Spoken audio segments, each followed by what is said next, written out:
कल्पना करा, एका बाजूला मराठी चित्रपटसृष्टीतील दिग्गज दिग्दर्शक भालजी पेंढारकर आणि दुसऱ्या बाजूला कुस्तीच्या मैदानावर नावाजलेले हिंद केसरी मारुती माने.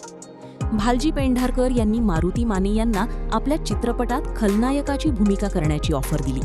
त्या काळात ही ऑफर कोणत्याही कलाकारासाठी मोठा सन्मान मानली जात होती. पण मारुती माने यांनी पटकथा ऐकली आणि एका प्रसंगावर ते थांबले.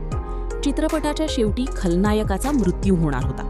हे ऐकताच मारुती माने शांतपणे म्हणाले, खलनायकाला शेवटी जिवंत ठेवणार असाल तरच मी हा चित्रपट करीन, अन्यथा मला ही भूमिका स्वीकारता येणार नाही.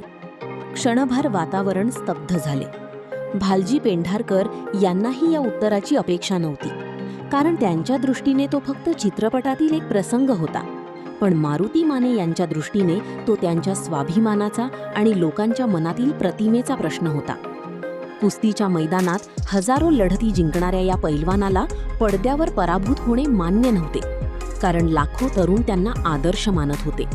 त्यांची प्रतिमा ही फक्त एका कलाकाराची नव्हती, तर मराठी मातीच्या ताकदीची आणि अभिमानाची होती. मोठी संधी, प्रसिद्धी आणि चित्रपटसृष्टीतील चमकदार भविष्य त्यांच्यासमोर उभे होते. पण त्यांनी त्या सर्वांपेक्षा आपल्या तत्वांना आणि स्वाभिमानाला अधिक महत्त्व दिले. याच कारणामुळे त्यांनी चित्रपटातील भूमिका नाकारली.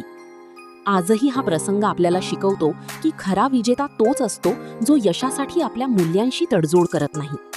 म्हणूनच हिंदकेसरी मारुती माने हे केवळ कुस्तीचे सम्राट नव्हते, तर स्वाभिमानाचेही खरे हिंदकेसरी होते.